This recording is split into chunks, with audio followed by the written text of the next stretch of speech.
जय हिंद दोस्तों।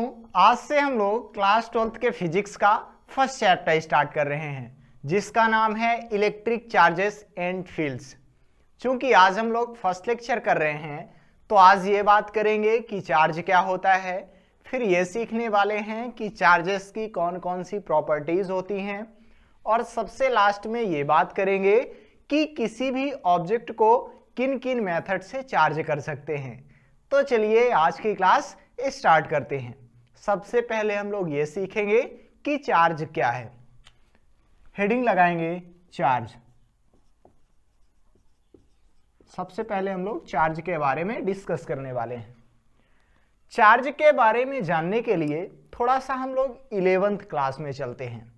11th class में आपने मास के बारे में पढ़ा हुआ है, लेकिन आपने वहां पे ये नहीं पढ़ा है कि मास को कैसे डिफाइन करते हैं। मास की डेफिनेशन आपने कहीं नहीं पढ़ी होगी। हाँ, मास का मैग्नीट्यूड आपने कई जगह बताया होगा। जैसे मान लीजिए कि मुझे ये बताना है कि इस मार्कर का मास कितना है, तो हम लोग ये बता पाएंगे कि इस मार्कर का मास कितना है। 200 ग्राम होगा, 300 ग्राम होगा, कुछ भी हो, लेकिन हम लोग ये नहीं बता पाएंगे कि मास की डेफिनेशन क्या है।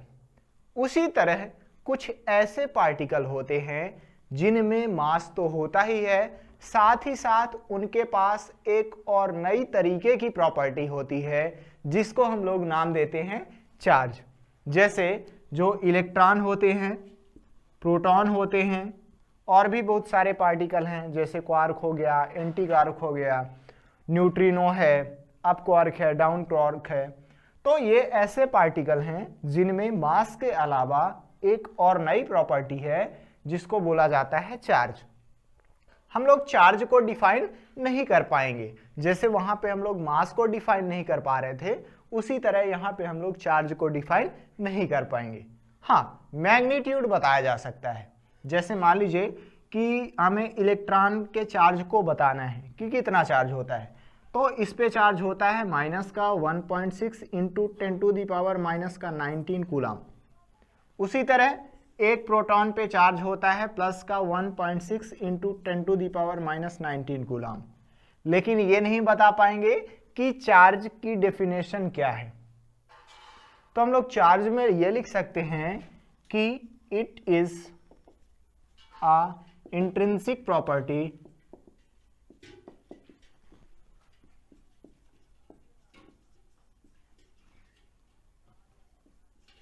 Of a matter. किसी भी मैटर की ये इंट्रिंसिक प्रॉपर्टी होती है। जैसे हम लोगों ने 11th में मास के बारे में पढ़ा था, मास भी किसी भी मैटर की इंट्रिंसिक प्रॉपर्टी है। इंट्रिंसिक प्रॉपर्टी का मतलब ये हुआ कि हम लोग उस पर अब ज़्यादा स्टडी नहीं कर सकते हैं, जो है उसी को मान लेना है। जैसे इलेक्ट्रॉन का चार्ज, अभी हम इस पे स्टडी नहीं कर सकते हैं कि चार्ज की डेफिनेशन क्या होगी, किस वजह से आया, बस होता है तो मान लीजिए। ये हुआ इंट्रिंसिक प्रॉपर्टी। ये जो हमारे पास नंबर होता है 1.6 इंटू 10⁻⁻19 कूलम, इसको हम लोग नॉर्मली ई से रिप्रेजेंट करते हैं। तो अगर आपसे ये पूछा जाए कि इलेक्ट्रॉन पे कितना चार्ज होता है, तो उसको नॉर्मली हम लोग माइनस ई से बता देते हैं। माइनस बताता है कि निगेटिव चार्ज होगा और ई इस नंबर को रिप्रेजेंट करता है कि एक इलेक्ट्रॉन पे चार्ज होता है माइनस का ई। जब भी हमें इलेक्ट्रॉन लिखना हो तो ई की पावर में माइनस लगाएंगे, लेकिन अगर सिंपल ई लिखा है इसका मतलब ये हुआ कि ये नंबर है। अब अगर हमें प्रोटॉन का चार्ज बताना है तो वो हो जाएगा प्लस का ई। इस तरीके से हम लोग इनके चार्ज को बता सकते हैं। न्यूट्रॉन पे कोई भी चार्ज नहीं होता है, न्यूट्रॉन का नेट चार्ज 0 होता है। लेकिन न्यूट्रॉन जिन पार्टिकल से मिलकर बना हुआ है वो चार्ज होते हैं। जैसे प्रोटॉन और न्यूट्रॉन क्वार्क से मिलकर बने हुए होते हैं, तो वो जो क्वार्क होते हैं वो चार्ज होते हैं। लेकिन अगर हम लोग ओवरऑल न्यूट्रॉन की बात करें तो इस पे नेट चार्ज 0 होता है। अभी हम लोग थोड़ा सा इसके एसआई यूनिट की ही बात कर लेते हैं, है ना, और भी बहुत सारी चीजें देख लें। तो चार्ज का जो एसआई यूनिट होता है वो होता है कूलम। इसको हम लोग कैपिटल सी से रिप्रेजेंट करते हैं।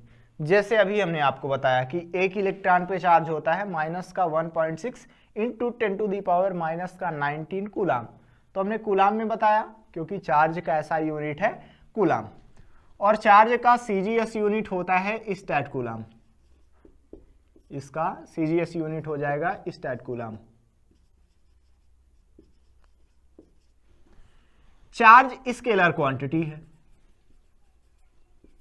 अब वेक्टर और स्केलर ये सब कुछ तो आप लोग 11th में पढ़ के आए हैं कि क्या होता है, उसको बताने की जरूरत नहीं है। चार्ज दो टाइप का होता है। किसी भी ऑब्जेक्ट में अगर चार्ज है तो वो या तो पॉजिटिव होगा या फिर निगेटिव चार्ज होगा। तो चार्ज के दो टाइप हो गए। अभी हम लोग बात करेंगे कुछ देर बाद कि पॉजिटिव चार्ज कैसे दिया जा सकता है किसी भी ऑब्जेक्ट को, या फिर निगेटिव चार्ज कैसे दिया जा सकता है। अभी इतना ध्यान रखिए कि चार्ज दो टाइप का हुआ, या तो पॉजिटिव चार्ज होगा किसी भी ऑब्जेक्ट में या फिर नेगेटिव चार्ज होगा। आपको यह भी ध्यान रखना है कि अगर हम लोग दो पॉजिटिव चार्ज बॉडी लें तो वो दोनों एक दूसरे को रिपल करेंगी, और अगर दोनों निगेटिव चार्ज बॉडी लें तो फिर से वो दोनों एक दूसरे को रिपल करेंगी। लेकिन अगर एक पॉजिटिव चार्ज बॉडी लें और दूसरी निगेटिव चार्ज बॉडी लें तो दोनों एक दूसरे को अट्रैक्ट करेंगी।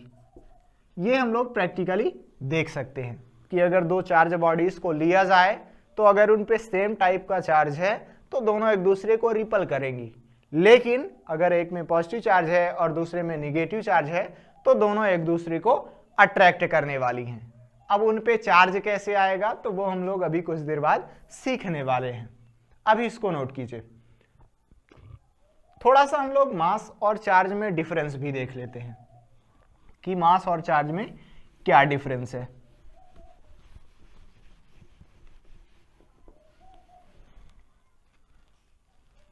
इधर साइड हम लोग लिख ले रहे हैं मास और यहां पे लिख ले रहे हैं हम लोग चार्ज। चलिए, तो मास जो होता है वो हमेशा पॉजिटिव होता है। अगर हम लोग किसी भी ऑब्जेक्ट का मास बता रहे हैं तो हमेशा प्लस में ही रहेगा। इसका जो मास है या तो 50 ग्राम होगा, 100 ग्राम होगा, तो वो पॉजिटिव में ही रहेगा। आपने कभी भी निगेटिव में मास को नहीं सुना होगा। लेकिन जो चार्ज होता है वो दो तरीके का होता है, पॉजिटिव चार्ज और निगेटिव चार्ज। तो चार्ज हमारा प्लस भी हो सकता है और माइनस भी हो सकता है। जो मास होता है वो ऑब्जेक्ट की स्पीड पे डिपेंड करता है। अगर कोई भी ऑब्जेक्ट है वो रेस्ट पे है तो उसका मास दूसरा रहेगा, और अगर वो ऑब्जेक्ट मोशन करने लगे तो फिर उसका मास चेंज हो जाएगा। किसी भी ऑब्जेक्ट का जो मास होता है वो इक्वल होता है m0/रूट के 1 - v² के। यहाँ पे m0 उस ऑब्जेक्ट का रेस्ट मास है और v है उस ऑब्जेक्ट की वेलोसिटी या फिर स्पीड हम लोग बोलें, और c है लाइट की स्पीड।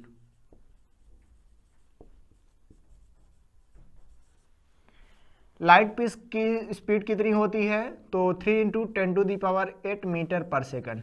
इस स्पीड से लाइट हमारी चलती है। तो अगर हमें किसी भी ऑब्जेक्ट का मास बताना हुआ तो वो होता है m0/रूट का 1 - v²/c²। जैसे मान लीजिए कि मेरा अभी रेस्ट मास है 60 किलो, अभी मेरा वजन है 60 किलो। अब सवाल ये उठता है कि अगर मैं दौड़ना स्टार्ट कर दूं तो क्या मेरा मास बहुत ज़्यादा हो जाएगा, 65 किलो हो जाएगा या फिर 70 किलो हो जाएगा? तो ऐसा बिल्कुल भी नहीं है। देखिए, अगर हम लोग अभी यहाँ पे रखें 60, क्योंकि अभी रेस्ट मास हमने 60 माना है, 60 बटे करेंगे रूट का 1 - v²/c² करेंगे तो इसकी वैल्यू भी लगभग 60 ही आने वाली है। क्योंकि देखिए यहाँ पे रहेगा 10⁸ और यहाँ पे हमारा कितना रहेगा 60, 70, क्योंकि हम लोग इसी स्पीड से दौड़ सकते हैं। तो हमारी स्पीड बहुत कम होती है, इसलिए हमारा जो मास रहेगा चेंज तो होगा लेकिन बहुत कम चेंज होगा। लेकिन अगर हम लोग इलेक्ट्रॉन प्रोटॉन की बात करने लगे, जैसे इलेक्ट्रॉन की ही बात करें तो इलेक्ट्रॉन की स्पीड जो रहती है वो 10⁶ मीटर पर सेकंड या फिर 10⁵ मीटर पर सेकंड, मतलब बहुत ज़्यादा होती है, लगभग लाइट की स्पीड के समथिंग होती है। तो उस कंडीशन में उसका मास बहुत ज़्यादा चेंज हो जाएगा, वेरी कर जाएगा। तो मास जो होता है किसी भी ऑब्जेक्ट का वो उसके स्पीड पे डिपेंड करता है, लेकिन वेरी तब होगा उसका मास जब हम लोग अच्छी खासी स्पीड की बात कर रहे हूँ। लेकिन जो चार्ज होता है वो फिक्स होता है।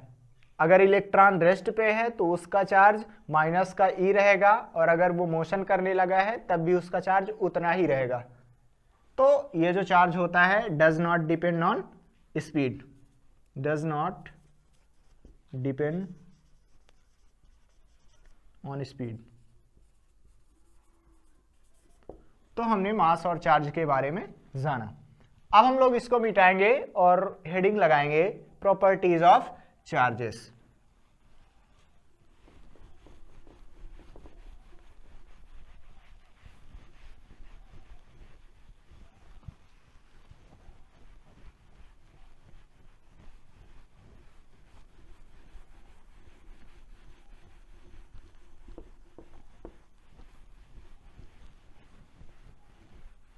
चलिए, तो फिर हेडिंग लगाइए प्रॉपर्टीज ऑफ चार्जेस। अब हम लोग चार्ज की प्रॉपर्टीज देखने वाले हैं।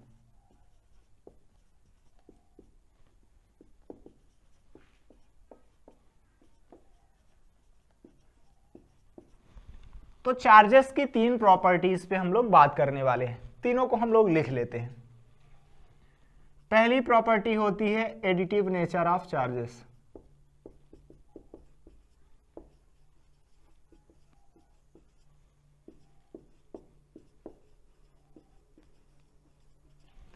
दूसरी प्रॉपर्टी होती है क्वांटाइजेशन ऑफ चार्जेस।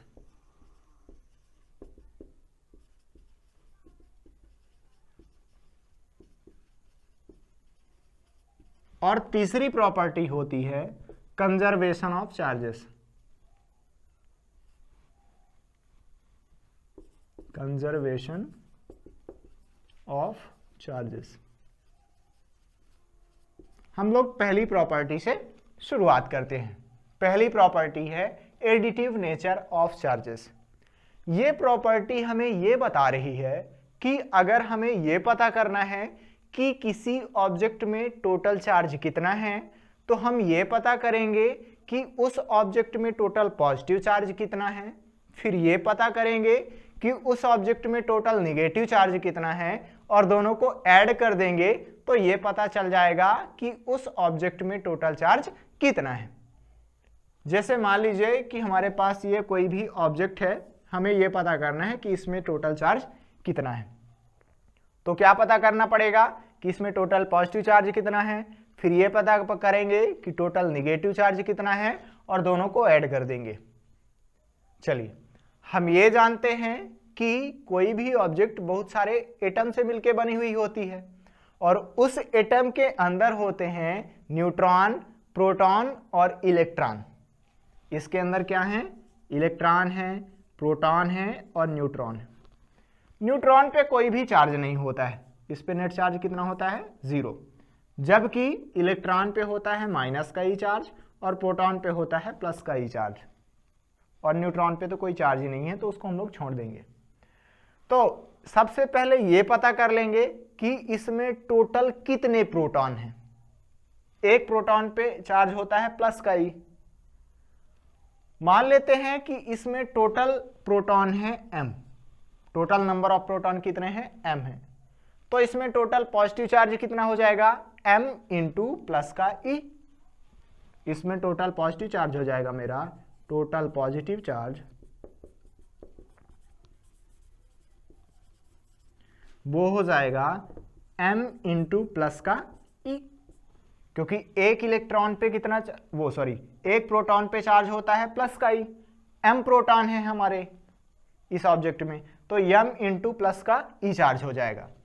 अब हम लोग ये निकालना चाहते हैं कि इसमें टोटल कितना नेगेटिव चार्ज है, तो ये पता करना पड़ेगा कि इसमें टोटल कितने इलेक्ट्रॉन हैं। मान लेते हैं कि इसमें टोटल इलेक्ट्रॉन है n, तो फिर इसमें टोटल नेगेटिव चार्ज कितना हो जाएगा? इसका टोटल नेगेटिव चार्ज हो जाएगा, टोटल नेगेटिव चार्ज वो हो जाएगा n इंटू माइनस का e, क्योंकि एक इलेक्ट्रॉन पे माइनस का ई चार्ज, n इलेक्ट्रॉन है तो n का मल्टीप्लाई हो जाएगा। इतना हमारे पास टोटल पॉजिटिव चार्ज निकल के आया, इतना निगेटिव चार्ज निकल के आया। थोड़ा सा हम लोग इसको सॉल्व कर लेते हैं।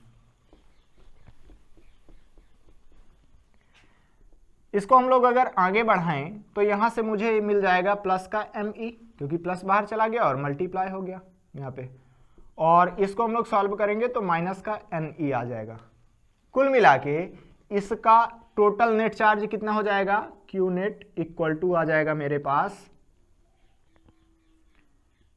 प्लस का ME ये हुआ, और फिर प्लस कर देंगे ये निगेटिव चार्ज जोड़ देंगे। हमें टोटल चार्ज पता करना है, तो हमने टोटल पॉजिटिव चार्ज लिया और टोटल निगेटिव चार्ज लिया, दोनों को ऐड कर दिया। अभी हम लोग यहां से E कॉमन निकाल सकते हैं, तो यहां पे आ जाएगा Q net equal to M minus N into E, क्योंकि E कॉमन निकल गया तो मेरे पास आ गया M माइनस N। यहाँ पे जो Q है ये चार्ज को बता रहा है। अगर हमें ये बताना होता है कि किसी भी ऑब्जेक्ट में कितना चार्ज है, तो वो हम लोग या तो कैपिटल Q से रिप्रेजेंट करते हैं या फिर स्मॉल q से रिप्रेजेंट करते हैं, मतलब चार्ज को Q से बताना होता है। तो ये हो गया मेरे पास उस ऑब्जेक्ट का Q नेट, मतलब टोटल चार्ज। अब यहाँ पे 3 कंडीशन हो सकती हैं। हो सकता है कि m की वैल्यू ज़्यादा हो और n की वैल्यू कम हो। दूसरी कंडीशन ये हो सकती है कि m बराबर हो n के, और तीसरी कंडीशन ये हो सकती है कि m की वैल्यू कम हो और n की वैल्यू ज़्यादा हो। इन तीनों कंडीशन पे हम लोग चर्चा करने वाले हैं।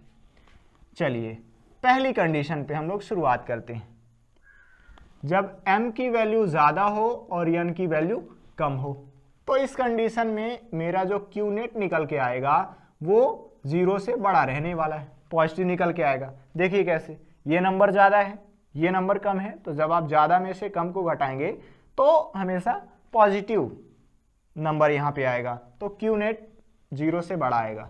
दूसरी कंडीशन क्या हो सकती है कि जब m बराबर हो जाए n के, इस कंडीशन में आपका Q नेट 0 आने वाला है, क्योंकि देखिए ये माइनस ये सेम नंबर हो गया, तो जब आप इनको माइनस करेंगे तो Q नेट आपका 0 आ जाएगा। फिर आपकी तीसरी कंडीशन क्या बनने वाली है कि जब m की वैल्यू कम हो और n की वैल्यू ज़्यादा हो जाए, तो फिर देखिए n ज़्यादा हो गया है आपका और m की वैल्यू कम है, तो जब आप कम में से बड़े नंबर को माइनस करेंगे तो ये वाला नंबर आपका 0 से कम आएगा। तो इस कंडीशन में मेरा Q नेट 0 से छोटा हो जाएगा, निगेटिव आएगा। तो इन तीनों को हम लोग अब बारी बारी से समझते हैं कि क्या बता रहा है इसमें। पहली कंडीशन देखिए, जब m की वैल्यू आपकी ज़्यादा है और n की वैल्यू कम है, तो उस कंडीशन में आपका Q नेट 0 से बड़ा है, मतलब पॉजिटिव है। अगर m बराबर है n के, तो इस कंडीशन में आपका Q नेट 0 है, और अगर m की वैल्यू कम है और n की वैल्यू ज़्यादा है, तो उस कंडीशन में आपका Q नेट 0 से छोटा है, मतलब माइनस है।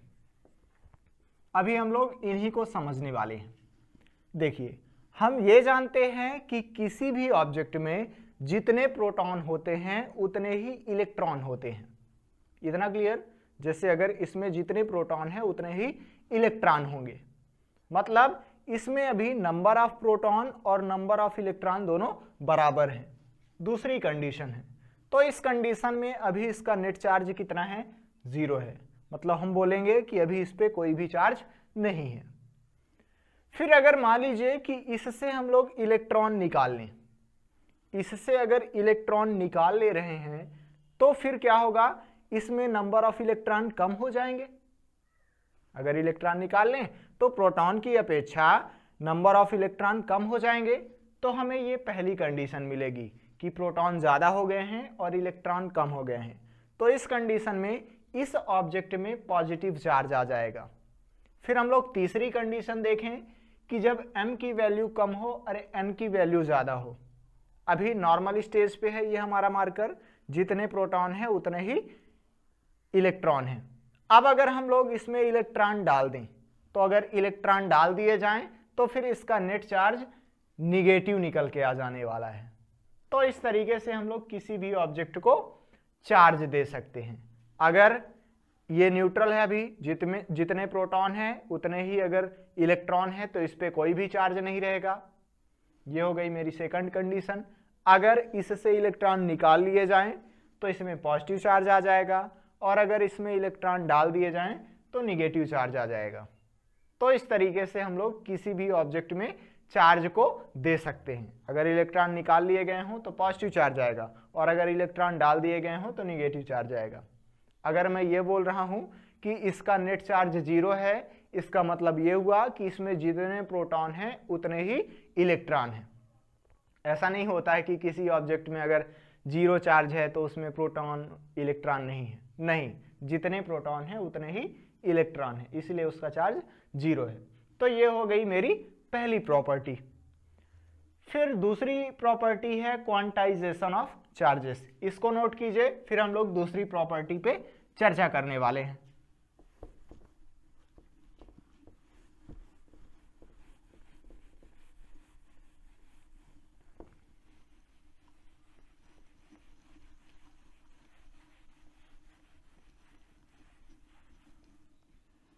दूसरी प्रॉपर्टी है क्वांटाइजेशन ऑफ चार्जेस। क्वांटाइजेशन का मतलब होता है फिक्स क्वांटिटी में होना। जैसे मान लीजिए कि मुझे कुछ भी खरीदना है, मान लीजिए ये मार्कर खरीदना है, तो अब अगर मैं मार्कर लेने जाऊं बाजार में तो मुझे या तो 1 मार्कर मिलेगा या 2 मार्कर मिलेगा या 3 मार्कर मिलेगा। ऐसा नहीं है कि 2.5 मार्कर मिले। तो यहाँ पे क्या है, मार्कर की क्वांटिटी फिक्स हो गई है, या तो आप 1 मार्कर लेंगे या 2 मार्कर लेंगे या 3 मार्कर लेंगे, या फिर आप कोई भी ऑब्जेक्ट ले सकते हैं। जैसे मोबाइल हो गया तो मोबाइल या आप तो 1 लेंगे या 2 लेंगे या 3 लेंगे, है ना। दुकानदार से आप बोल के देखिए कि मुझे 8.5 मोबाइल चाहिए तो भगा देगा आपको, है ना। फिक्स क्वांटिटी में ही ले सकते हैं आप, या तो 8 मोबाइल लेंगे या फिर 9 मोबाइल लेंगे, है ना। ऐसा थोड़ी है कि 8 मोबाइल आपको दे देगा फिर एक ठो तोड़ के दे देगा आधा, तो ऐसे भगा देगा आपको। तो क्वांटाइजेशन का मतलब ये हुआ कि कोई भी ऑब्जेक्ट फिक्स क्वांटिटी में हो। उसी तरह चार्ज भी किसी ऑब्जेक्ट में फिक्स क्वांटिटी में हो सकता है, उसको हम लोग अभी देखने वाले हैं। जैसे मान लीजिए कि मेरे पास ये कोई भी ऑब्जेक्ट है, अभी ये न्यूट्रल है, मतलब इस पर कोई भी चार्ज नहीं है, जितने प्रोटॉन हैं उतने ही इसमें इलेक्ट्रॉन हैं। अब हमने अभी देखा है कि अगर इससे इलेक्ट्रॉन निकाल लिए जाएं तो इसमें पॉजिटिव चार्ज आ जाएगा। अगर मैं इससे 1 इलेक्ट्रॉन निकाल दूं तो इस पे आ जाएगा प्लस का ई चार्ज। इससे अगर 2 इलेक्ट्रॉन निकाल लिया जाए तो प्लस का 2e चार्ज आ जाएगा। इससे अगर 3 इलेक्ट्रॉन निकाल लिए जाएं तो प्लस का 3e चार्ज आ जाएगा। अगर इससे n इलेक्ट्रॉन निकाल लिए जाएं तो इस पे चार्ज आ जाएगा प्लस का Ne। लेकिन मान लीजिए कि अगर मैं इसमें इलेक्ट्रॉन डालने लगूं तो इस पे चार्ज आ जाएगा -e। 2 इलेक्ट्रॉन अगर मैं डाल दूं तो माइनस का 2e आ जाएगा। 3 इलेक्ट्रॉन डाल दूं तो माइनस का 3e चार्ज आ जाएगा। इसमें n इलेक्ट्रॉन डाल दूं तो Q = Ne के फॉर्म में चार्ज आ जाएगा। तो देखिए इस ऑब्जेक्ट में जो चार्ज आ रहा है वो कुछ ऐसा आ रहा है, Q ± Ne के फॉर्म का ही। जैसे हम लोग इससे या तो 1 इलेक्ट्रॉन निकालेंगे तो प्लस का ई चार्ज आएगा, या तो 2 इलेक्ट्रॉन निकालेंगे तो प्लस का 2e चार्ज आएगा। अब अगर आप इसके बीच का चार्ज देना चाहें, E और 2e के बीच का चार्ज आप इस ऑब्जेक्ट को देना चाहें तो ऐसा पॉसिबल नहीं है, क्योंकि जो हम लोग इलेक्ट्रॉन निकालेंगे वो या तो 1 निकालेंगे या फिर 2 निकालेंगे। तो यहाँ पे चार्ज फिक्स क्वांटिटी में हो गया है, या तो इस ऑब्जेक्ट में चार्ज E आएगा या तो 2e आएगा। अब आप 1 इलेक्ट्रॉन और निकाल लेंगे तो 3e आ जाएगा, लेकिन 2e और 3e के बीच का चार्ज नहीं रहने वाला है। जो इलेक्ट्रॉन पे चार्ज होता है वो यूनिवर्स में सबसे छोटा चार्ज होता है, जिसको हम लोग फंडामेंटल चार्ज भी बोलते हैं। इलेक्ट्रॉन के चार्ज को क्या बोला जाता है, इसके चार्ज को हम लोग बोलते हैं फंडामेंटल चार्ज,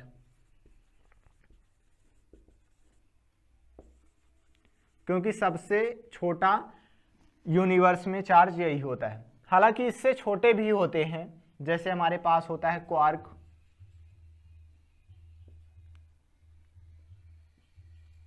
क्वार्क होता है ना। क्वार्क 2 टाइप का हुआ करता है, अप क्वार्क होता है और एक डाउन क्वार्क होता है। तो इन क्वार्क में जो चार्ज होता है वो कुछ ऐसे होता है, ±2/3e के फॉर्म का होता है, या फिर ±1/3e के फॉर्म का होता है। तो देखिए यहाँ पे ये जो नंबर है इसका हमने 2/3 कर दिया है, या फिर यहाँ पे देखिए E को हमने 1/3 कर दिया है। तो एक इलेक्ट्रॉन पे जितना चार्ज होता है उससे छोटे चार्ज भी होते हैं, लेकिन हम लोग इनको कंसीडर नहीं करते हैं। उसका रीज़न ये है कि ये जो चार्ज होते हैं इनको हम लोग इंडिपेंडेंटली देख नहीं सकते हैं, इनको ऑब्जर्व नहीं किया जा सकता है। हालांकि इनकी डिस्कवरी हो गई है कि quark, up quark, down quark ये होते हैं, लेकिन हम लोग इसी चार्ज को सबसे छोटा चार्ज लेके चलेंगे क्योंकि इसको हम लोग अलग करके देख सकते हैं, इसको ऑब्जर्व किया जा सकता है। एक इलेक्ट्रॉन के चार्ज को हम लोग देख सकते हैं, लेकिन हम लोग क्वार्क, अप क्वार्क इनके चार्ज को ऑब्जर्व नहीं कर सकते हैं, लेकिन डिस्कवरी हो चुकी है। तो ई वाला चार्ज ये मेरा फंडामेंटल चार्ज हो गया। सबसे कम चार्ज हम लोग इसी को लेके चलेंगे कि कितना होता है 1.6 इंटू 10⁻⁻19 कूलम। ये सबसे छोटा चार्ज है जो कि किस में पाया जाता है, इलेक्ट्रॉन पे पाया जाता है। तो ये हो गई इलेक्ट्रॉन की बात। तो मैं बात कर रहा था क्वांटाइजेशन ऑफ चार्ज की। तो इस ऑब्जेक्ट में जो चार्ज होगा या तो वो Q = +NE के फॉर्म का रहेगा या फिर Q = -NE के फॉर्म का रहेगा।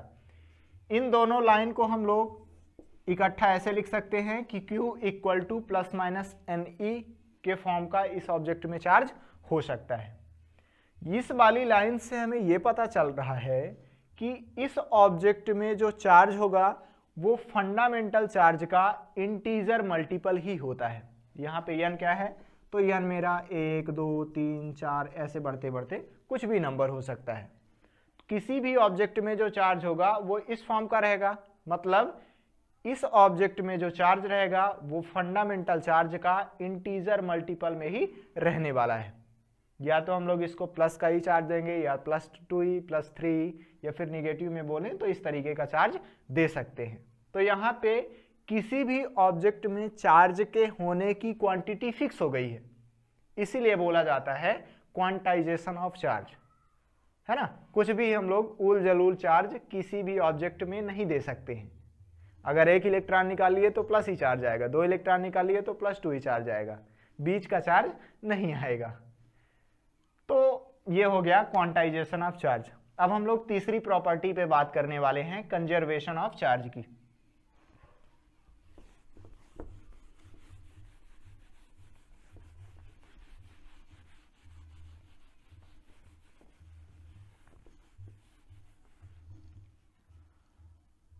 कंजर्वेशन ऑफ चार्ज, ये प्रॉपर्टी ये बता रही है कि अगर हम लोग कोई भी आइसोलेटेड सिस्टम लें तो फिर उस आइसोलेटेड सिस्टम का टोटल चार्ज हमेशा कंजर्व रहता है, हमेशा कांस्टेंट रहता है। दूसरे तरीके से आप ये भी बोल सकते हैं कि चार्ज को ना तो हम लोग बना सकते हैं और ना ही उसको डिस्ट्रॉय कर सकते हैं, खत्म भी नहीं किया जा सकता है, ना बना सकते हैं और ना ही खत्म कर सकते हैं। हालांकि हम लोग यही बात करने वाले हैं कि अगर आइसोलेटेड सिस्टम ले तो उसका नेट चार्ज हमेशा कंजर्व रहेगा। अब हम लोग इसको समझते हैं कि क्या है आइसोलेटेड सिस्टम का मतलब यह हुआ कि एक ऐसा बॉक्स जिसमें से बाहर से ना तो अंदर चार्ज जाए और ना ही अंदर से बाहर कोई भी चार्ज आए। एक हमने ऐसा कोई भी बॉक्स लिया है, अगर इस बॉक्स के अंदर ना तो चार्ज डाला जाए बाहर से और ना ही अंदर से बाहर चार्ज जाए तो फिर इस बॉक्स को हम लोग आइसोलेटेड सिस्टम बोल देते हैं। अब अगर इस आइसोलेटेड सिस्टम के अंदर कोई भी बहुत सारी ऑब्जेक्ट हैं तो इसका नेट चार्ज हमेशा कांस्टेंट रहेगा। मान लेते हैं कि इस आइसोलेटेड सिस्टम के अंदर 3 ऑब्जेक्ट हैं, ये पहली ऑब्जेक्ट है, ये दूसरी ऑब्जेक्ट है, ये तीसरी ऑब्जेक्ट है। इस पे है प्लस का Q1 चार्ज, इस पे है प्लस का Q2 चार्ज और इस पे है माइनस का Q3 चार्ज। तो अगर हम लोग इन तीनों को ऐड करें तो ये हमेशा कांस्टेंट रहेगा। देखिए कैसे, इन तीनों को हमने ऐड करके नेट चार्ज निकाला, इसका नेट चार्ज क्या हो जाएगा, प्लस का Q1, फिर प्लस करेंगे हम लोग, इसको ऐड करेंगे प्लस का Q2 और इसको ऐड करेंगे प्लस का Q3। यहाँ पे माइनस आ जाएगा क्योंकि यहाँ पे माइनस चार्ज है। तो Q = कितना हो जाएगा मेरे पास, Q1 प्लस Q2 और माइनस का Q3।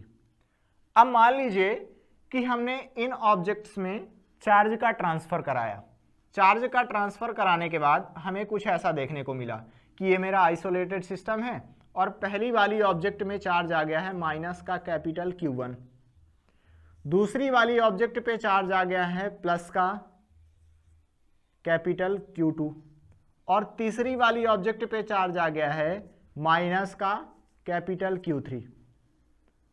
तो अगर हम लोग इन तीनों का नेट चार्ज निकालें तो इन तीनों का नेट चार्ज पहले वाले के बराबर ही रहने वाला है। इन तीनों का नेट चार्ज क्या हो जाएगा, यहाँ पे हम लोग माइनस का Q1 करेंगे, फिर प्लस करेंगे, इसको भी ऐड करेंगे प्लस का Q2 और फिर इसको भी ऐड करेंगे माइनस का Q3। तो ये जो आंसर निकल के आएगा वो बराबर रहेगा Q के, क्योंकि इन तीनों का सम Q आ रहा था, अब भी इन तीनों का सम Q ही आएगा। तो किसी भी आइसोलेटेड सिस्टम का नेट चार्ज हमेशा कांस्टेंट रहता है। आइसोलेटेड सिस्टम का मतलब ये हुआ कि ना तो बाहर से उस सिस्टम के अंदर चार्ज जाएगा और ना ही अंदर से बाहर चार्ज आने वाला है। ये कैसा सिस्टम है, आइसोलेटेड सिस्टम है।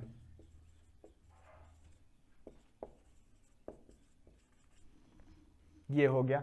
अभी हम लोग एक क्वेश्चन कर लेते हैं तो उससे आपका डाउट और बेहतर तरीके से क्लियर होगा।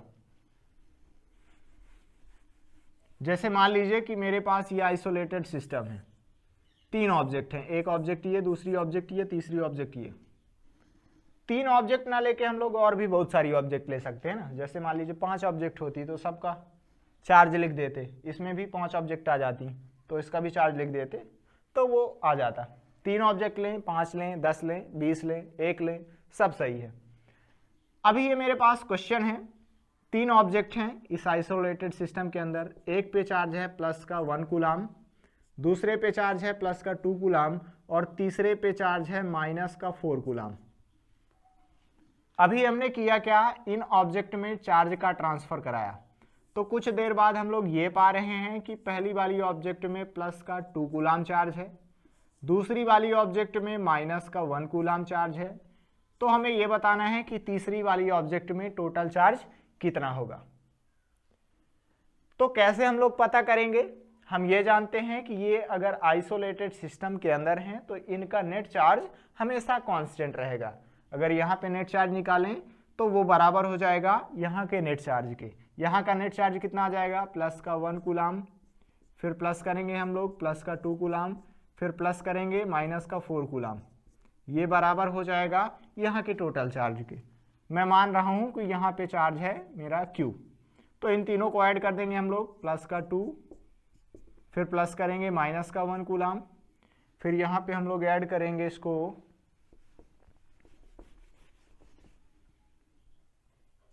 प्लस करेंगे हम लोग Q की वैल्यू हमें निकालनी है। यहाँ पे देखिए ये 1 कूलाम, फिर प्लस आ जाएगा 2 कूलाम, फिर माइनस आ जाएगा 4 कूलाम, इक्वल टू हो जाएगा यहाँ से हम लोग 2 कूलाम प्लस का को माइनस आ जाएगा यहाँ पे माइनस का 1 कूलाम और फिर प्लस का Q आ जाएगा। इसको सॉल्व करें हम लोग तो 1 + 2 तो हो जाएगा 3 माइनस 4 करेंगे तो यहाँ पे आ जाएगा माइनस का 1 कूलाम और ये बराबर हो जाएगा यहाँ पे कितना आ जाएगा 1 कूलाम, ये प्लस हुआ Q के। अभी इसको उधर साइड भेज देंगे तो -1 कूलाम फिर माइनस का 1 कूलाम इक्वल टू Q हो गया। तो कुल मिला के Q इक्वल टू क्या आ जाएगा, माइनस का 2 कूलाम चार्ज। इस ऑब्जेक्ट में कितना चार्ज रहने वाला है, यहाँ पे चार्ज आ जाएगा माइनस का 2 कूलाम चार्ज। देखिए तीनों को ऐड कीजिए, यहाँ पे जब आप तीनों को ऐड करेंगे तो इधर साइड नेट चार्ज कितना आएगा, माइनस का 1 कूलाम, -1 ही आएगा ना, क्योंकि +1 + 2 तो प्लस का 3 कूलाम हुआ और ये माइनस का 4 है तो माइनस का 1 कूलाम चार्ज इस साइड आया। अभी यहाँ पे देखिए तो माइनस का 1 कूलाम चार्ज इसमें भी रहने वाला है, +2 कूलाम ये, -2 कूलाम ये, तो ये कट गया और यहाँ पे कितना आ गया, ये माइनस का 1 कूलाम चार्ज बचा।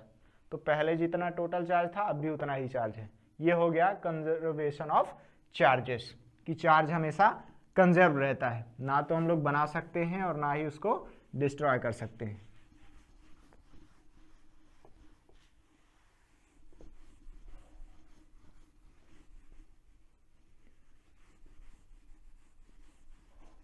हम लोग कुछ और क्वेश्चन कर लेते हैं, उसके बाद बात करेंगे मेथड ऑफ चार्जिंग की, कि किसी भी ऑब्जेक्ट में हम लोग किन किन मेथड से चार्ज दे सकते हैं। जैसे मान लीजिए मुझे ये पता करना है कि किसी भी ऑब्जेक्ट से हमने 50 इलेक्ट्रॉन निकाल लिए हैं। हमारे पास ये ऑब्जेक्ट थी, इससे हमने 50 इलेक्ट्रॉन निकाल लिए, तो हमें ये बताना है कि इस पे नेट चार्ज कितना आ जाएगा। तो हम लोग ये जानते हैं कि Q इक्वल टू होता है NE, है ना। प्लस माइनस हम लोग ये नहीं लिख रहे हैं क्योंकि प्लस माइनस ये बताता है कि उस ऑब्जेक्ट में इलेक्ट्रॉन डाले गए हैं कि निकाले गए हैं। अभी हम लोग को ये पता है कि इससे इलेक्ट्रॉन निकाल लिए गए हैं, तो इलेक्ट्रॉन निकालेंगे तो प्लस आएगा, इसलिए हमने यहाँ पे प्लस लिखा है। n की वैल्यू क्या दी गई है, 50 दी गई है। E की वैल्यू हम लोग जानते हैं, E कितना होता है 1.6 into 10 to the power minus का 19। हमें नेट चार्ज पता करना है, यहाँ पे वैल्यू रखें आप तो पता चल जाएगा कि इस ऑब्जेक्ट में कितना चार्ज आ जाएगा अगर 50 इलेक्ट्रॉन निकाल लें तब। Q इक्वल टू यहाँ पे रखेंगे आप 50 गुणे E की वैल्यू यहाँ पे रखेंगे 1.6 into 10 to the power minus 19 coulomb, और ये आपका आंसर आ जाएगा। जब आप इसको मल्टीप्लाई करेंगे तो यहाँ पे आ जाएगा 8 into 10 to the power minus का 19 कूलम। मतलब अगर इससे 50 इलेक्ट्रॉन निकाल लिए जाएं तो इतना चार्ज आएगा। अगर मैं आपसे ये पूछूं कि इससे 50 इलेक्ट्रॉन निकाल लिए जाएं तो इसका मास डिक्रीज होगा कि इंक्रीज होगा, तो इससे हमने इलेक्ट्रॉन निकाल लिए हैं तो इसका मास डिक्रीज कर जाएगा, कम हो जाएगा, क्योंकि इलेक्ट्रॉन का भी तो मास था। ठीक है, दूसरा क्वेश्चन है हमारे पास कि क्या हम लोग किसी भी ऑब्जेक्ट में इतना चार्ज दे सकते हैं।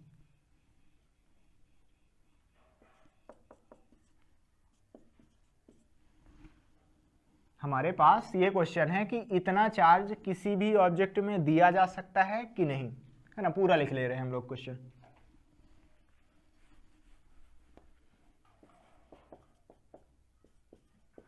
Can be give a charge of 19 coulomb to any object. क्या हम लोग किसी भी ऑब्जेक्ट को इतना चार्ज दे सकते हैं या फिर नहीं। तो हम लोग ये पता कर लेते हैं कि अगर हमें किसी ऑब्जेक्ट को इतना चार्ज देना है तो उससे कितने इलेक्ट्रॉन निकालने पड़ेंगे या फिर कितने इलेक्ट्रॉन डालने पड़ेंगे।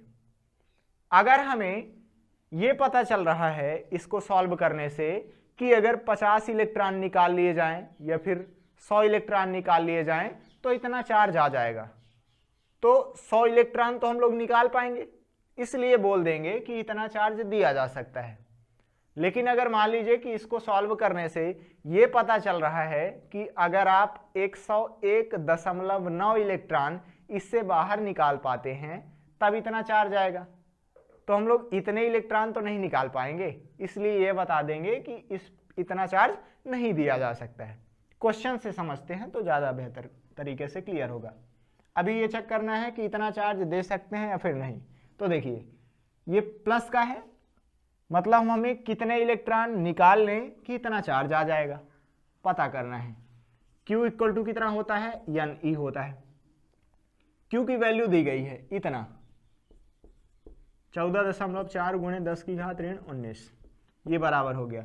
N की वैल्यू पता करनी है, E की वैल्यू होती है 1.6 into 10 to the power minus का 19, ये हो गया मेरे पास E की वैल्यू। जब आप इसको इधर साइड लेके जाएंगे तो N की वैल्यू आपको मिलेगी 14.4 गुणे 10 की घात ऋण 19 बटे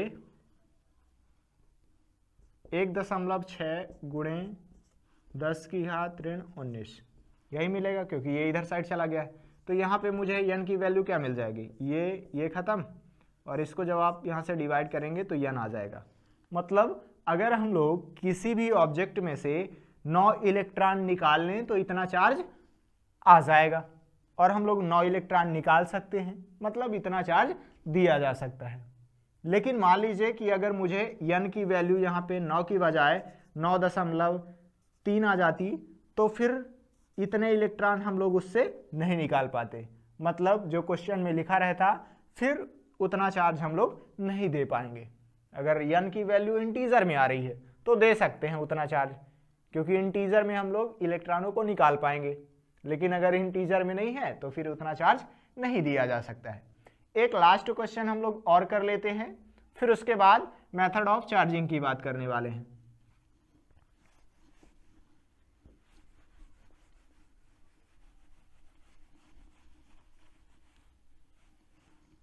हमें यह पता करना है कि किसी भी ऑब्जेक्ट में 1 कूलाम का चार्ज दिया जा सकता है कि नहीं दिया जा सकता। Can we give a charge of 1 coulomb to any object.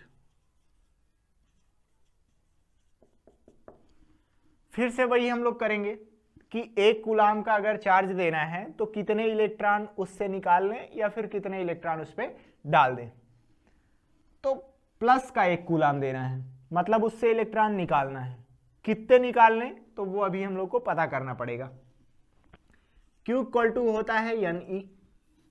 Q की वैल्यू दी गई है 1 कूलाम, तो ये हो गया 1 कूलाम इक्वल टू हो गया मेरे पास N इंटू E की वैल्यू क्या होती है 1.6 into 10 to the power minus का 19।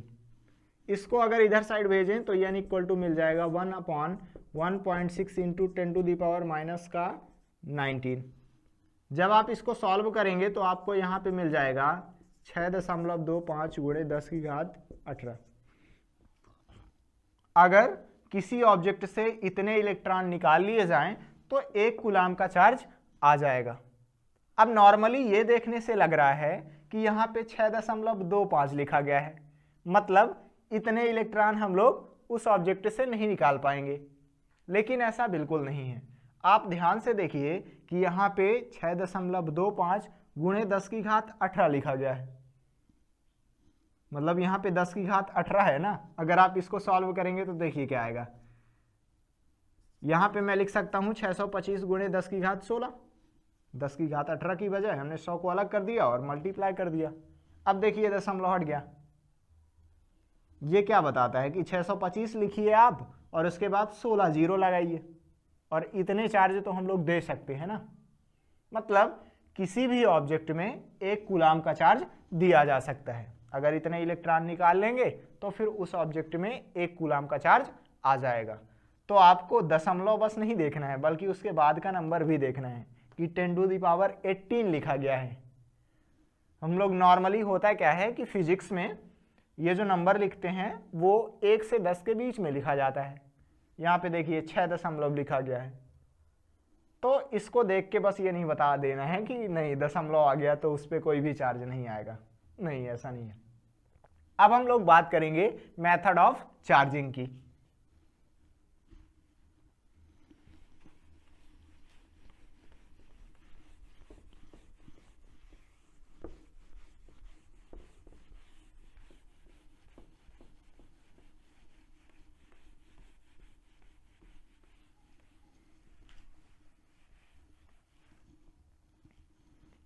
हेडिंग लगाएंगे methods of charging.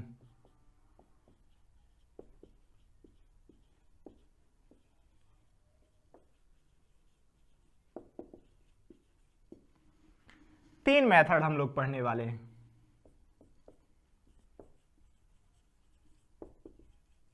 Charging by friction, फिर दूसरी मेथड पढ़ेंगे charging by induction. Charging by induction, हाँ, चार्जिंग बाय इंडक्शन। और तीसरी प्रॉपर्टी हम लोग पढ़ेंगे charging by conduction.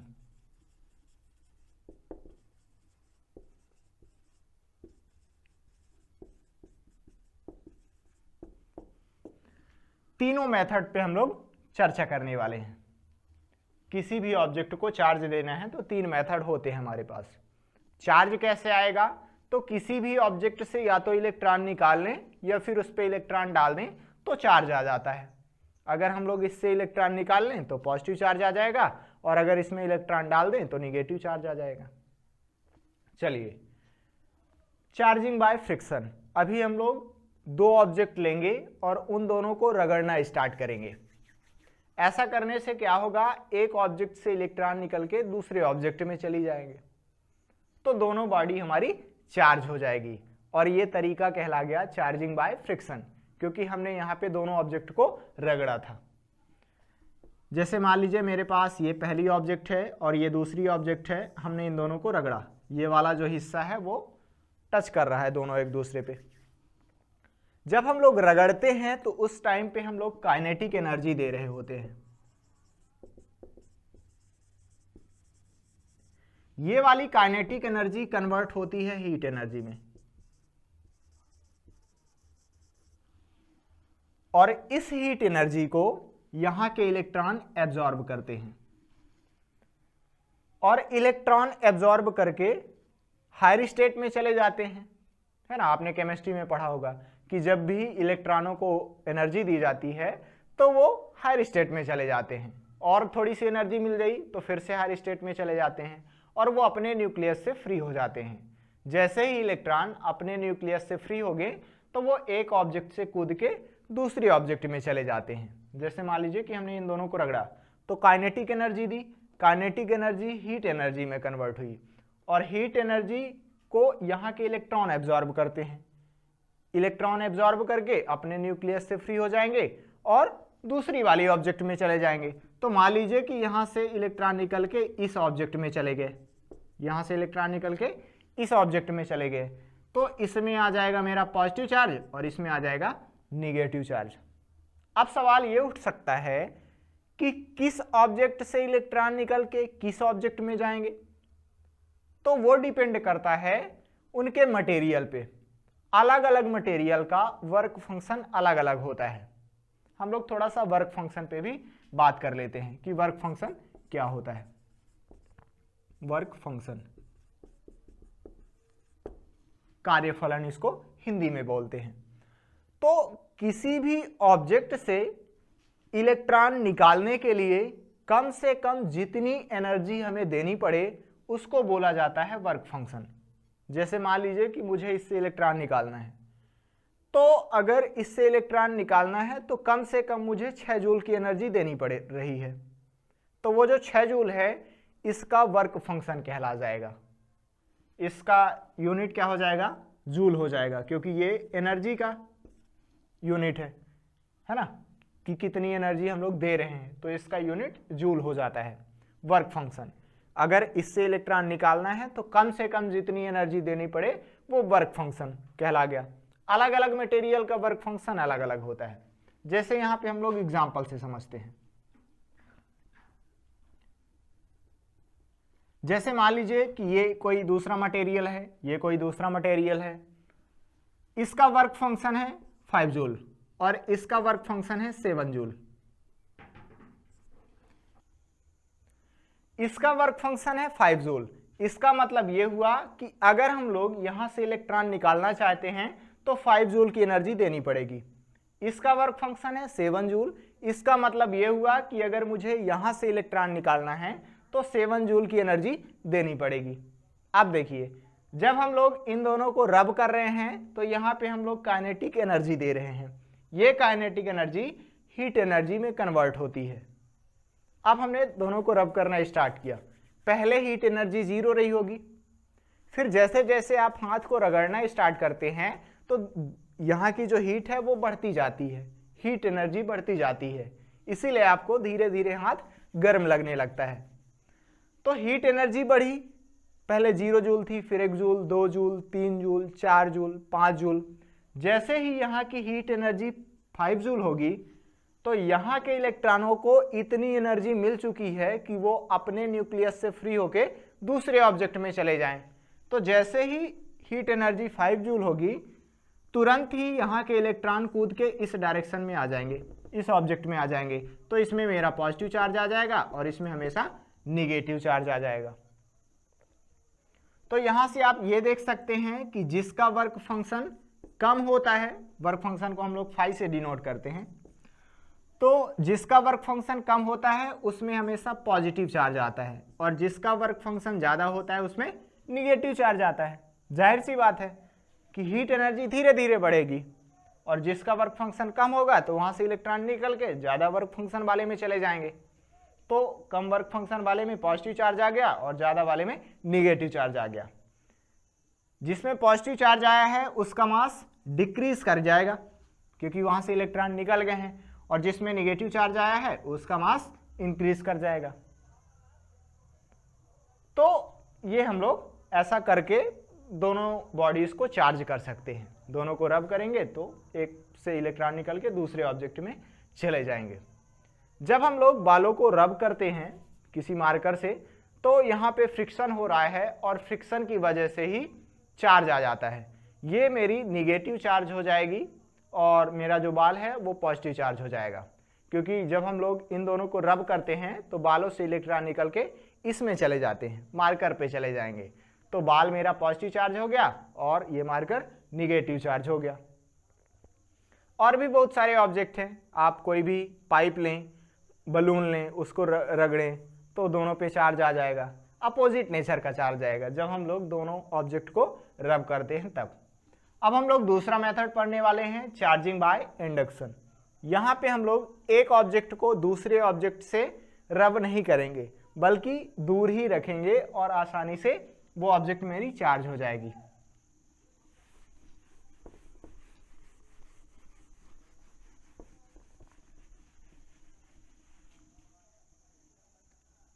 Charging by induction. जैसे मान लीजिए कि मेरे पास ये कोई भी कंडक्टर है, कोई भी ऑब्जेक्ट है, हमें इसको चार्ज करना है।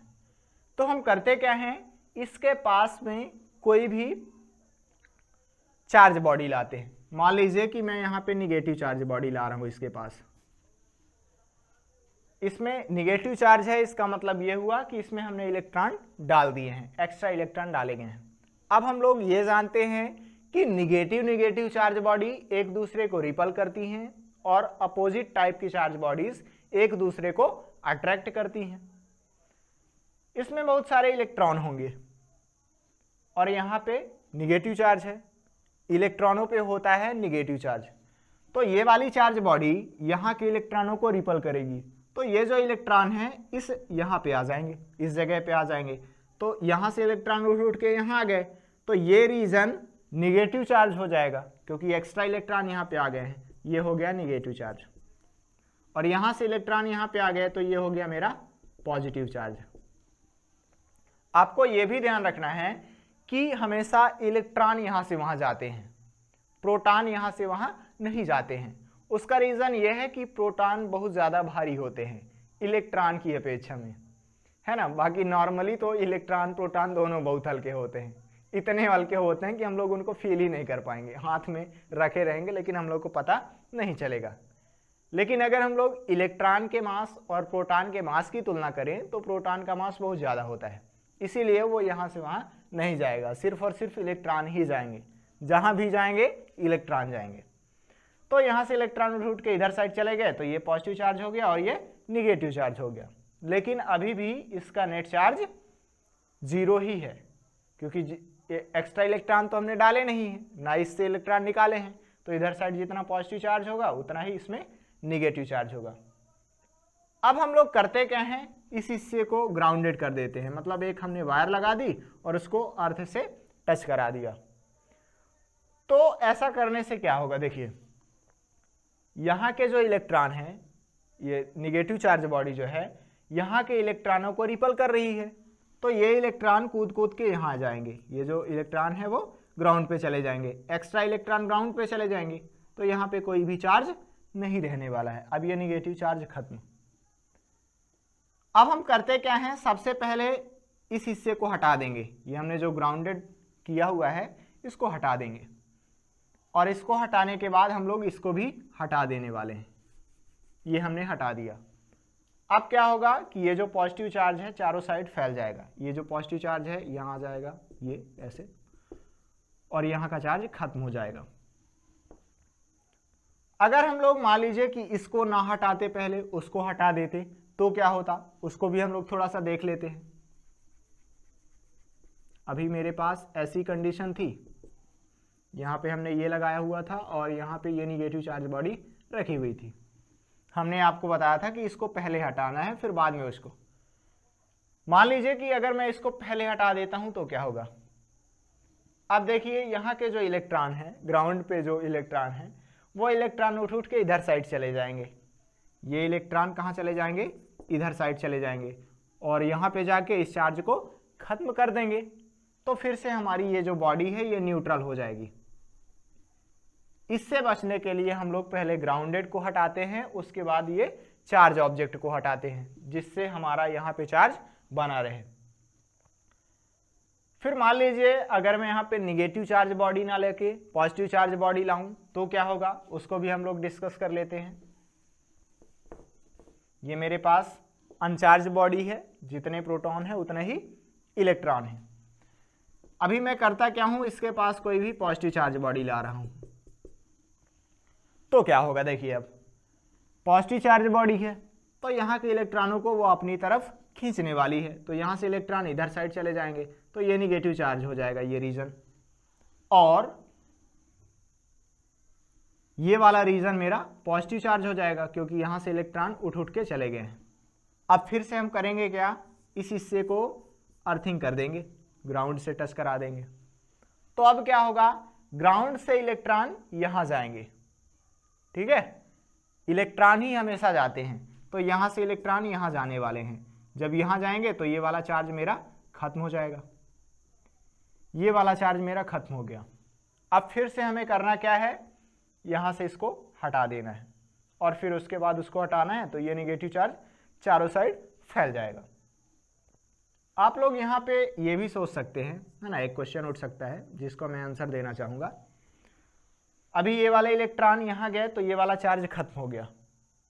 आप ऐसा सोच सकते हैं कि यहाँ से इलेक्ट्रॉन यहाँ तो चले गए, कोई दिक्कत नहीं है, अब यहाँ वाले इलेक्ट्रॉन भी तो यहाँ पे आ सकते हैं, लेकिन ऐसा क्यों नहीं हो रहा है। ऐसा इसलिए नहीं हो रहा है क्योंकि ये पॉजिटिव चार्ज बॉडी इन इलेक्ट्रॉनों को अपनी ओर अट्रैक्ट की हुई है। अट्रैक्शन की वजह से यहाँ से इलेक्ट्रॉन यहाँ नहीं आ पा रहे हैं। अब अगर आप इसको हटा देंगे तो ये एक्स्ट्रा इलेक्ट्रॉन पूरे के पूरे अर्थ पे चले आएंगे, लेकिन अभी हमें करना क्या है, सबसे पहले इसको हटा देना है, उसके बाद हम लोग इसको हटा देंगे। ऐसा करने से क्या होगा, ये निगेटिव चार्ज चारों साइड फैल जाएगा, मतलब यहाँ के जो इलेक्ट्रॉन है इधर साइड आ जाएंगे और ये हमारा चार्ज हो जाएगा। ये ऑब्जेक्ट पहले न्यूट्रल थी, अब ये निगेटिव चार्ज हो चुकी है। तो इस तरीके से हम लोगों ने किया क्या, एक अनचार्ज बॉडी ली और इसके पास कोई भी चार्ज बॉडी लाते हैं और यहाँ पे होता क्या है, इलेक्ट्रॉन यहाँ वहाँ चले जाते हैं। जैसे जब हमने यहाँ पे न्यूट्रल बॉडी रखी थी और यहाँ पे मान लीजिए निगेटिव चार्ज बॉडी लाए थे, तो यहाँ पे पॉजिटिव चार्ज आ गया था मेरा और यहाँ पे निगेटिव चार्ज आ गया था। तो यहाँ पे जो भी हो रहा है इसको हम लोग बोलते हैं पोलराइजेशन।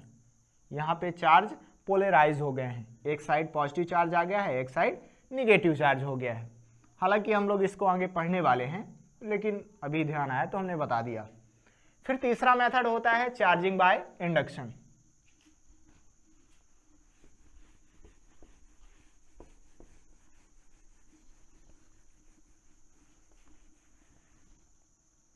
तीसरा मेथड क्या हुआ, चार्जिंग बाय कंडक्शन। जैसे मान लीजिए कि मेरे पास ये कोई भी प्लेट है और मुझे इसको चार्ज करना है, तो हम लोग करते क्या हैं, एक कोई भी चार्ज बॉडी लाते हैं। मान लीजिए कि मेरे पास ये निगेटिव चार्ज बॉडी है और इसको हम लोग लाके इससे टच करा देते हैं, है ना। ये प्लेट थी, ये हमारे पास रॉड थी जिस पे निगेटिव चार्ज था, हमने इसको टच करा दिया। टच कराने से क्या होगा, यहाँ के जो एक्स्ट्रा इलेक्ट्रॉन है वो यहाँ आ जाएंगे, तो यहाँ के एक्स्ट्रा इलेक्ट्रॉन यहाँ आ गए कुछ, तो यहाँ पे निगेटिव चार्ज आ जाएगा और ये वाला चार्ज थोड़ा सा खत्म हो जाएगा, तो यहाँ का निगेटिव चार्ज यहाँ आ गया। अब हम लोग अगर इसको हटा भी देते हैं तो फिर इसमें निगेटिव चार्ज हमेशा बना रहने वाला है। उसी तरह हम लोग पॉजिटिव चार्ज बॉडी के लिए भी कर सकते हैं। यहाँ पे ये बॉडी है, न्यूट्रल है, अभी हमारे पास कोई भी पॉजिटिव चार्ज बॉडी है, इसको हम लोग इसके पास लाके टच करा दे रहे हैं। जब इसको यहाँ पे लाके टच करा देंगे तो होगा क्या, यहाँ के इलेक्ट्रॉन उस डायरेक्शन में चले जाएंगे, क्योंकि ये पॉजिटिव चार्ज बॉडी है, इन इलेक्ट्रॉनों को अट्रैक्ट करेगी, तो यहाँ के इलेक्ट्रॉन वहाँ चले जाएंगे। तो यहाँ से इलेक्ट्रॉन निकल गए तो इसमें आ जाएगा पॉजिटिव चार्ज, और यहाँ से वहाँ चले गए तो थोड़ा सा चार्ज यहाँ का कम हो जाएगा। अब हम लोग अगर इसको हटा भी देते हैं तो इसमें पॉजिटिव चार्ज बना रहने वाला है। फिर हम लोग लास्ट देख लेते हैं एक एग्जांपल और। जैसे मान लीजिए कि मेरे पास ये एक स्फीयर है, इस पे हम मान लेते हैं कि प्लस का कैपिटल Q चार्ज है। अब अगर हम लोग कोई भी दूसरा स्फीयर ले रहे हैं, इसको इससे टच करा देंगे तो ये वाला जो प्लस पॉजिटिव चार्ज है थोड़ा सा इस पे आ जाएगा। जैसे मान लीजिए इसमें प्लस का कैपिटल Q चार्ज था, तो अब ये वाला चार्ज कुछ इसमें आ जाएगा, तो इसमें भी पॉजिटिव चार्ज आ जाएगा और इसमें तो ऑलरेडी पॉजिटिव चार्ज था।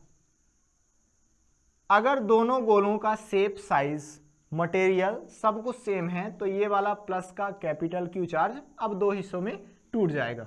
थोड़ा सा हम लोग उसको डिटेल से समझते हैं। जैसे मान लीजिए कि ये मेरे पास एक स्फीयर था, इस पे चार्ज है, पॉजिटिव चार्ज है। ये कितना चार्ज है? प्लस का Q मैग्नीट्यूड का चार्ज है। अब हम लोग कोई भी दूसरा स्फीयर ले रहे हैं, अगर ये स्फीयर और ये स्फीयर दोनों सेम मटेरियल के बने हुए हैं, दोनों का शेप सेम है, दोनों का साइज सेम है, तो इस कंडीशन में अगर हम लोग इसको यहाँ पे ले जाके टच करा दे रहे हैं तो ये वाला चार्ज यहाँ पे आ जाएगा। और जब हम लोग इसका चार्ज देखेंगे और इसका चार्ज देखेंगे तो आधा आधा चार्ज रहेगा। इस पे Q/2 चार्ज रहेगा और इस पे भी Q/2 चार्ज रहेगा। तो ये जो चार्ज है ये दो हिस्सों में टूट जाएगा, एक इसमें एक हिस्सा इसमें। लेकिन ऐसा तभी होगा जब दोनों गोले सेम मटेरियल के बने हुए हों, सेम साइज के हों और उनका जो स्ट्रक्चर है वो पूरा का पूरा सेम हो, तभी ऐसा पॉसिबल हो सकता है। तो इस तरीके से हमने देखा कि किसी भी ऑब्जेक्ट को कैसे चार्ज करना है। थोड़ा सा हम लोग समराइज कर लेते हैं। तो आज हमने ये सीखा है कि चार्ज क्या होता है। चार्ज है क्या? इलेक्ट्रॉन प्रोटॉन पे एक प्रॉपर्टी पाई जाती है जिसको हम लोग चार्ज बोलते हैं। ठीक है। अब चार्ज दो तरीके का होता है, किसी भी ऑब्जेक्ट में या तो पॉजिटिव चार्ज होगा या फिर निगेटिव चार्ज होगा। पॉजिटिव चार्ज का मतलब ये हुआ कि हमने उससे इलेक्ट्रॉन निकाल लिए हैं, निगेटिव चार्ज का मतलब ये हुआ कि उसमें इलेक्ट्रॉन डाल दिए हैं। अब हमने तीन मेथड पढ़े थे किसी भी ऑब्जेक्ट को चार्ज करने के। चार्जिंग बाय फ्रिक्शन, जब एक ऑब्जेक्ट को दूसरे ऑब्जेक्ट से रब कराते हैं तो फिर चार्ज इलेक्ट्रॉनों का ट्रांसफर होता है और वहाँ पे चार्ज बन जाता है। फिर चार्जिंग बाय इंडक्शन, हम लोग करते क्या हैं, एक ऑब्जेक्ट लेते हैं जिसको चार्ज करना है, दूसरी ऑब्जेक्ट को पास लाते हैं तो इसमें पोलराइजेशन हो जाता है जिसकी वजह से इसमें चार्ज आ जाता है। उसको हमने डिटेल से देखा है। फिर लास्ट मेथड हमने यहाँ पे चार्जिंग बाय कंडक्शन पढ़ा है। फिर हमने ये भी बताया था आपको एक जगह कि दो चार्ज बॉडीज एक दूसरे को कब रिपल करती हैं और कब अट्रैक्ट करती हैं। अब हम लोग थोड़ा सा चार्ज को प्रैक्टिकल लाइफ से जोड़ने की कोशिश करते हैं कि आप लोग चार्ज को कहाँ देख सकते हैं। तो आपने एक प्रैक्टिकल किया होगा, अक्सर बच्चे करते रहते हैं कि वो पेन लेंगे, उसको बालों से रब करेंगे और फिर उस पेन को कागज़ के छोटे छोटे टुकड़ों के पास लेके जाएंगे। तो ऐसा करने पे ये देखा जाता है कि वो कागज़ के छोटे छोटे टुकड़े उस पेन की तरफ अट्रैक्ट हो जाते हैं। तो यहाँ पे सिर्फ और सिर्फ जो अट्रैक्शन हो रहा है वो चार्ज की वजह से ही हो रहा है। चलिए हम लोग थोड़ा सा डिटेल से इस पर चर्चा कर लेते हैं। जब हम लोग पेन को बालों से रब करते हैं तो बाल से इलेक्ट्रॉन निकल के पेन पे चले जाते हैं। तो बाल पे आ गया पॉजिटिव चार्ज और पेन पे आ गया निगेटिव चार्ज। ये मेरी पेन है, अब इस पे निगेटिव चार्ज आ गया है। अब कागज़ के छोटे छोटे टुकड़े हैं, ये कागज़ का टुकड़ा है, ये कागज़ का टुकड़ा है, ये कागज़ का टुकड़ा है, पड़ा हुआ है। अब जैसे ही हम लोग इस पेन को इस कागज़ के टुकड़े के पास लाएंगे तो यहाँ के इलेक्ट्रॉन यहाँ चले आएंगे, तो यहाँ पे आ जाएगा मेरा पॉजिटिव चार्ज और यहाँ पे आ जाएगा निगेटिव चार्ज। अब देखिए इस कागज़ के हिस्से पे पॉजिटिव चार्ज आ गया है और इधर साइड निगेटिव चार्ज आ गया है। तो ये पॉजिटिव चार्ज और ये निगेटिव चार्ज एक दूसरे को अट्रैक्ट करेंगे, इसीलिए ये कागज़ यहाँ पे जाके चिपक जाता है। ये ऐसे चिपक जाएगा क्योंकि इस रीजन में पॉजिटिव चार्ज है और इस रीजन में निगेटिव चार्ज है। ऐसे बहुत सारे प्रैक्टिकल आप देख सकते हैं। जैसे आप एक बलून लेंगे, उसको बालों से रब करेंगे तो फिर से वही होगा, बाल मेरा निगेटिव चार्ज हो जाएगा और बलून पॉजिटिव चार्ज बॉडी हो जाएगा। अब अगर आप बलून को दीवार के पास लेके जाएंगे तो वो चिपक जाता है, वहाँ पे भी ऐसा ही हो रहा है। दीवार पे हैं पॉजिटिव और निगेटिव चार्ज दोनों, ठीक है। जब हम लोग बलून को लेके जाएंगे दीवार के पास तो चूंकि बलून में है निगेटिव चार्ज तो दीवार के बाहरी हिस्से में पॉजिटिव चार्ज आ जाता है और थोड़ा सा अंदर साइड निगेटिव चार्ज आ जाता है। इसी वजह से ये बलून जाके चिपक जाता है, क्योंकि इसमें निगेटिव चार्ज है और दीवार के बाहर साइड पॉजिटिव चार्ज है। अब कैसे आया पॉजिटिव चार्ज? तो यहाँ के इलेक्ट्रॉन अंदर साइड दब गए तो बाहरी हिस्से में पॉजिटिव चार्ज आ गया। उसी तरह आप बहुत सारे फिनोमिनाज देख सकते हैं। तो जब भी आपको कभी भी ऐसा देखने को मिलता है कि दो बॉडीज एक दूसरे को अट्रैक्ट कर रही हैं या फिर दोनों एक दूसरे को रिपल कर रही हैं, लेकिन वहाँ पे चुंबक वगैरह नहीं है, मैग्नेट नहीं है, तो फिर आपको यही चार्ज वाला कॉन्सेप्ट ही घुसेड़ना है। जैसे अभी हम लोगों ने यहाँ पे घुसेड़ा था, पेन को लिया, रगड़ा और फिर जब कागज के छोटे छोटे टुकड़ों के पास लेके गए तो अट्रैक्शन हुआ। लेकिन यहाँ पे देखिए, ना तो ये चुंबक है ना तो कागज के छोटे छोटे चुंबक हैं, लेकिन यहाँ पे अट्रैक्शन हो रहा है। तो हमने बताया कि इसमें निगेटिव चार्ज है और यहाँ पे पॉजिटिव चार्ज आ गया है ना, उधर साइड पॉजिटिव इधर साइड निगेटिव, इसलिए दोनों एक दूसरे को अट्रैक्ट करने लगे। यहाँ पे आप ये भी देख सकते हैं कि ये जो मेरा कागज था ये न्यूट्रल था, ठीक है। जब हमने इसके पास कोई भी चार्ज बॉडी लाई तो इसमें पोलराइजेशन हो गया है, इधर साइड पॉजिटिव चार्ज आ गया है और इधर साइड निगेटिव चार्ज आ गया है।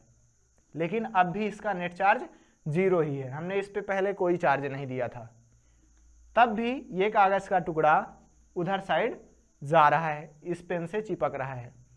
तो यहाँ से हम लोग ये भी देख सकते हैं कि एक चार्ज बॉडी न्यूट्रल बॉडी को अपनी तरफ खींच सकती है, क्योंकि यहाँ पे पोलराइजेशन हो जाता है। तो एक चार्ज बॉडी एक न्यूट्रल बॉडी को अपने तरफ खींच सकती है, लेकिन अगर दोनों न्यूट्रल बॉडी हों तो फिर उन पे ना तो अट्रैक्शन होगा ना ही रिपल्सन होगा। और अगर दो चार्ज बॉडीज ने दोनों अपोजिट चार्ज है दोनों पे तो अट्रैक्शन होगा, और अगर सेम टाइप का चार्ज है तो दोनों में रिपल्सन होगा। आप कैसे देख सकते हैं इसको? तो आप दो बलून लीजिए, एक बलून को बाल से रब कीजिए और उसको किसी दीवार से लटका दीजिए, फिर दूसरा बलून लीजिए आप, उसको किसी दूसरे दीवार से धागे से लटका दीजिए, ठीक है। और जब आप उन धागों को पास लाने की कोशिश करेंगे तो आप ये देखेंगे कि वो बलून एक दूसरे से दूर जा रहे हैं। क्यों? क्योंकि इस पे निगेटिव चार्ज था और इस पे भी निगेटिव चार्ज था और दोनों में निगेटिव चार्ज है, इसलिए दोनों एक दूसरे से दूर जा रहे हैं। तो इस तरीके से हम लोग चार्ज को प्रैक्टिकल लाइफ में देख सकते हैं। तो आई होप कि आपको इस छोटे से वीडियो में काफ़ी कुछ मदद मिली होगी। नेक्स्ट वीडियो में हम लोग चैप्टर को और आगे बढ़ाएंगे, तब तक पढ़ाई करते रहें। All the very best.